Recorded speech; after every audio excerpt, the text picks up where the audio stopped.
Vedrana i ja 2022. godine proživjeli jednu neprospavanu noć.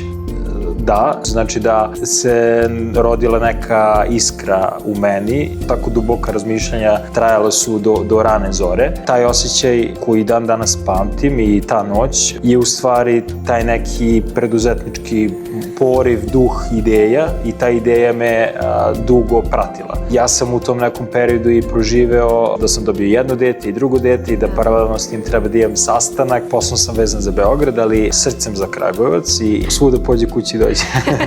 Gubi se ta linija između privatnog poslovnog, sve postaje nekako jedno. Ta ideja nas je negde pratila naredne 2 godine. Onda u tom trenutku ste rekli, ok, ajde, ako ne sad, nikad nećemo. Pa da, taj trenutak se desio 2024. Okrenuli smo od sebe i ovo sve što smo uradili i napravili smo za nas. I samim tim kad nešto radiš za sebe, radiš iz ljubavi, radiš sa žarom, želiš da bude to najbolje. Ako se razmišlja o profitima i o tome, znaš, onda ovo nije posao za to. A šta je sledeći za Community 22?